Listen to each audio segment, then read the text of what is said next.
الله من الشیطان الرجیم بسم الله الرحمن الرحیم. ډېر محترم صدر مجلس ډاکټر ظهور عالم صاحب، ای پی ایس شهدا فورم څومره هم منتظمین دي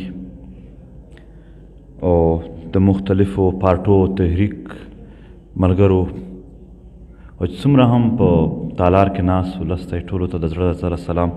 السلام علیکم ورحمت الله وبرکاتو. ملګرو، زما نشي خیال چې دومره لویه غمیزه په الفاظو کې بیان کېدلی شي یا څه د یوه ورځ د یو ناستي په عمل سره د دوی یاد لمنځلی کېدلی شي، خو یو هڅه ده، یو کوشش دی چې خپل شهیدان او خپل تاریخ هیر نشي. زمونږ راټولېدل به څومره معنا لري ما ته اندازه نه راکوي، خو راټولېدل مو په یو نیت او په یو مقصد دی چې هم د دغو شهیدانو او د دغې شهیدانو د کورنیو سره زمونږ په زړونو کې چې کوم احترام او مینه او ورورولي ده د هغې اظهار که چیرې کېدلو. د ای پی ایس شهدا ډېر مندې او پلارونه خو دلته شته هم نه، خو زه به د دې نه ټولو ته خبره وکړم چې دا درد د پښتونولۍ په بنیاد هم لوی احساس لرو، هم د دغې درد لوی احساس په دې هم لرو چې د ډېرو ړنګو کورونو نه راغلي یو. کورونه، وطنونه، غرونه ړنګ دي، هم هغه ونې هم چا نه دي پرېښودلې، په هغې هم بمبارې کړي دي.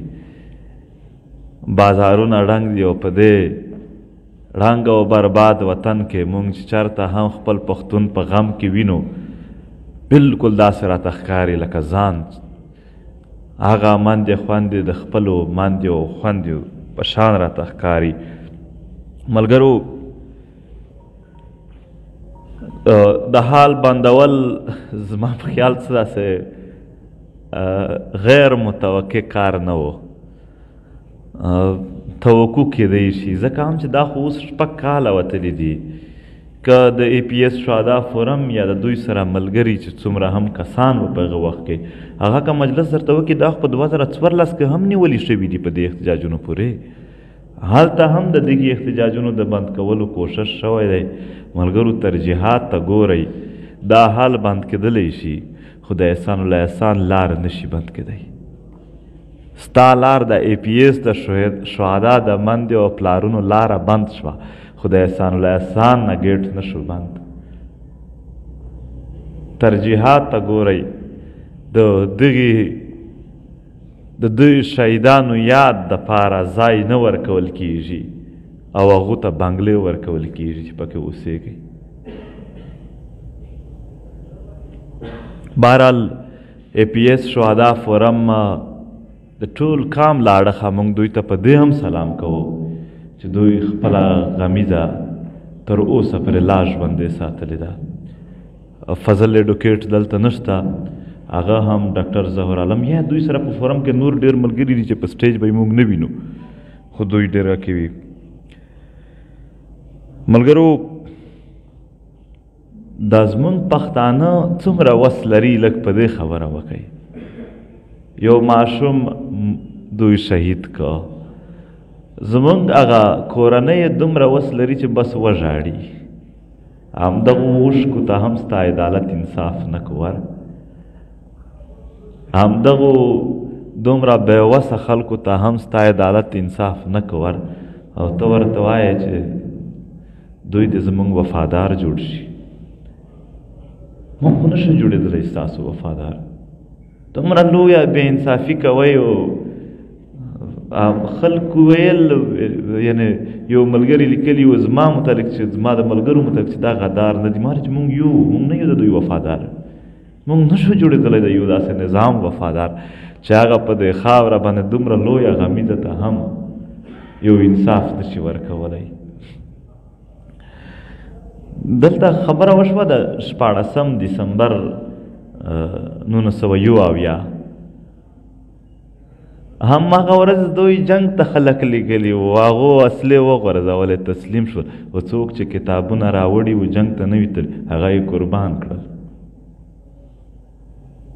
دوی خو جنگ ته تللي وو، هغو څه حال وو. زموږ ماشومان دوی وایي هم زه د خبره به وایم په اردو کې کوم ورته چې یہ ملک کے لیے قربانیاں دی ہیں، وہ ہمیں یہی بتاتے ہیں، ان کا بیانیہ یہی ہے. تو پھر لاہور میں APS کے شہداء کیوں نہیں منایا جاتا ہے؟ وہ تو ملک کے لیے کیوں، اور پھر اسلام آباد میں ہم نے کیوں نہیں دیکھا؟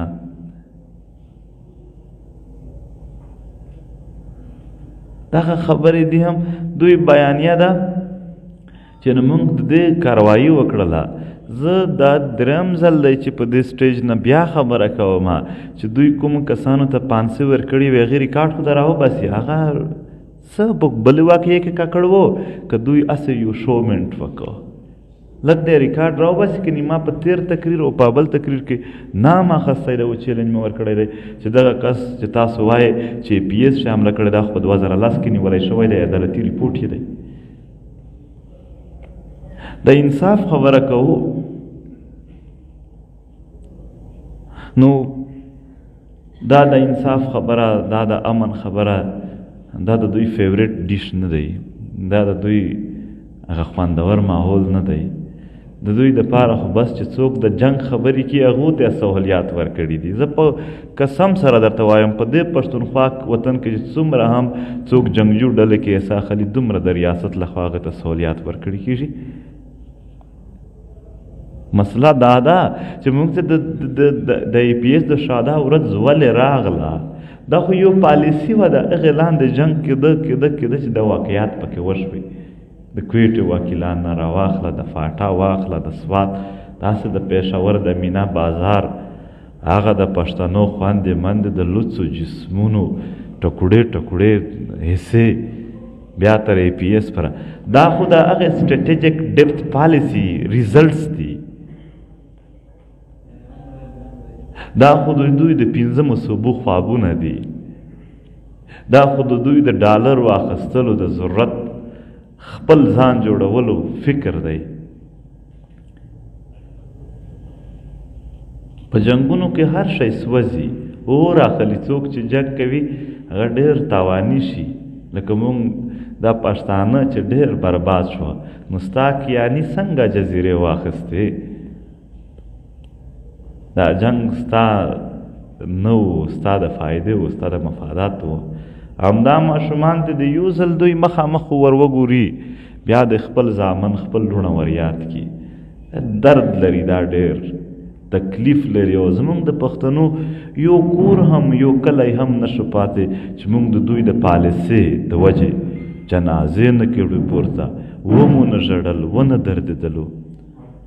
زمونږ بېوسه مندې خو ټوله ورځ په ژاړي او هغه خو ماښام خپل سر په پټکي وتړي، درد یې کوي.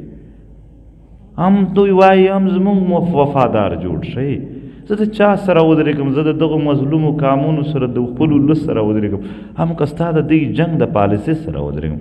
او زه هغه پښتانه ته حیران یم چې د دوی سره ولاړ دي. پرېږده کام پرېږده، وطن پرېږده، انسانیت خو هم یو نام دی.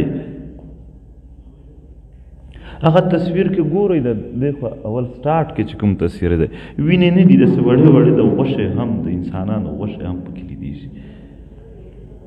د دغو پالیسو سره ولاړ خلک انسانیت په خاطر موږ دا ته یعنې پرېږدئ تاسو پښتانه دي نه دي. هغه پښتانه چې د دوی سره ولاړ لږ خو د هغه هم فکر وکړي. خلک وایي ستاسو لهجې نه دي سمې، نو د دوی کارونه خو ډېر سم دي، ها، بس زموږ لهجې نه شوې سمې. ته په داسې حالاتو کې دننه سمه لهجه څوک کاروي؟ نو دغه دا هم چې په دې وطن کې، په دې خاوره کې چې تر څو هم دا ریاست د پردیو پالیسۍ چلوي، پراکسي وارز دپاره پښتونخوا وطن استعمالوي، هم تر هغې پورې به د دغې خاورې مندې ژاړي، پلارونه به په ارمان ژوند تېروي.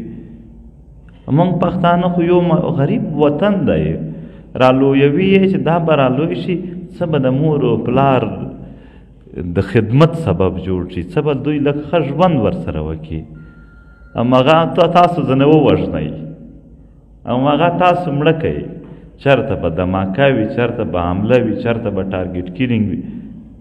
ته ای پی ایس کې نه منې چې ما ماشومان نه دي وژلي، نه یې منې، نو په چمن کې خو تا سټریټ فارورډ فایرینګ پې وکړه.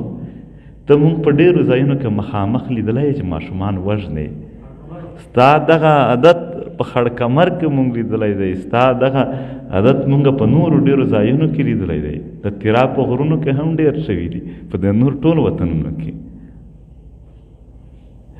نو دا ټول چې راټولوي ته په یو اتحاد دا راټولولی شي. مونږ څنګه یریږو د خپل قامي تحریکونو سره د ودرېدلو نه؟ هسې زه دا درته وایم چلو مونږ ویرېدلو، قامي تحریک سره ملاتړ نه کړو، د شهدا فورم سره ملاتړ نه کړو، څه به وي؟ دا ژوند به ښه شي؟ تا معاف کوي هم؟ یعنې ته به غم به ستا په عمر کې بیا نه راځي چیرې هم؟ دا د دې سره تړلی نه دی. انساني فطرت د یو چا د وجود سره مه تړی. دا انساني فطرت دی چې انسان به ښې او بدې لري. نو دغه که د دې خلکو زه خپل دا فکر لرم چې تر څو غټ قامي اتحاد جوړېږي، همدا د وطن د شهیدانو تر ټولو لوی انتقام دی. د شهدا فورم سره د ټولو پښتنو ودرېدل ضروري دي. یوازې دوی دلته یعنې هېڅکله د پیغور په نیت نه وایو، یوازې د یو کار نه دی، د ټول کام غم دی. زه دا د شهدا فورم ته هم وایم چې دا ستاسو غم نه، قامي غم دی. په کومه ورځ چې دا غم قامي شو، دغه به د ای پی ایس شهدا فورم هم تر ټولو لوی یعنې دوی ته احترام وي، زموږ له اړخه د کام له اړخه هم د دوی د دشمنانو په مخ کې به هم دغه یو لوی هغه ماته وي د دوی د او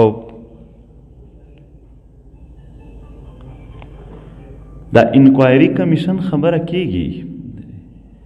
انکوایري کمیشن هغه ډېر ملیټري جسټس نن سبا خو دې په دې نامه باندې اول خدا نه ورکول، بیا په یو داسې طرز ورکول هم چې هغه کې د انصاف څرک هم نه ښکاري. دا هم یو ذهني ټارچر دی. کم زه دې ته هم یو جوډیشل ریمانډ وایم د دغو خلکو ذهني. او په نړۍ کې هم د انساني حقوق په نامه باندې ډېرې لویې لویې ادارې ناستې دي، تنخې اخلي، د خلکو نه چیرټي اخلي. نن خو مان د یو د انساني حقوق اداره په دې حال کې نه ولیدله. د هغو په واره سره سټرانګ موقف ولې نه راځي؟ دنیا دلته د جنګ دپاره پیسې راولږلې په اربونو ډالر، دلته د سولې خبره روانه ده، ولې غلي دي؟ دلته د امن دپاره غږونه پورته کېږي، ولې غلي دي؟ دوی وایي پښتانه ترهاګر دي. زه هر وخت ورته وایم آیا ترهاګر هغه خلک وي چې ووژل شي؟ دا ماشومانو نه واخله تر زمونږ هغه سپینګیري مشران چې حلال کړل، هغه خو مظلوم دي. مونږ مظلوم ولې یو؟ د اندازه درته لګي مونږ محکوم یو، ځکه مظلوم یو. اختیار د خپلې خاورې نه لرو. ګنې څه به وایي که زمونږ اختیار وای، یو قاتل به د ای پی ایس نه وای خلاص شوی. خو د خپلې خاورې اختیار د خپلو خلکو چې نه وي، هغه تل داسې پاتې شوي دي. دلته که مونږ د یو شهید خبره کوو هم دا به کمه وي. بهرحال زه د نن د صدرات کوونکي د دغې مجلس ډاکټر ظهور علم صاحب ته خبره پرېږدم، خو صرف دومره وایم چې د خولې خبرې نه کوو، په زړه سره در سره یې زموږ تحریک، زموږ د تحریک ټول وګړي ستاسو سره دي. هم دا حال ټیک ده، ستاسو خواهش دی په دې کې به کوو، که نه وي زما خواهش خو به دا وي چې دا د دوی قبرستان په خوا کې چیرې جلسه کېږي هر ځای، بس دا حال دوی جوړ کړی دی ورته پرېږدو. هلته به یو ټاور خپل به په تیږو جوړ کړو د شهدا فورم. ملګرو وویل پر روډ باندې ناست دی، زمونږ غمیزه ده. غمیزه په ډېر په شش مهالونو کې زیاته کېږي هم نه، هر کله در سره یو، هر ځای کې، هره سخته کې، هره شا او بده کې دمکې میلاویږي، څه میلاویږي، دا یوازې تاسو ته نه دي، دا زموږ ټول کام ته دي. موږ به ستاسو په یو میسج په یو کال باندې هر سیاسي سوله ییز عمل ته تیار وو. خدای مو تل آباد لره، خدای مو خوشحال لره. د اے پی ایس شهدا فورم ته زما له اړخه هم او زه وایم ټول له حال له اړخه سلام کو. څومره هم شهدا دي هغو ټولو شهدا ته سلام، د دوی فیملیز ته، د دوی مندې او پلارونو ټولو ته سلام. خدای مو تل آباد لره، خدای د نورو غمونه په دې وطن نه راوړي.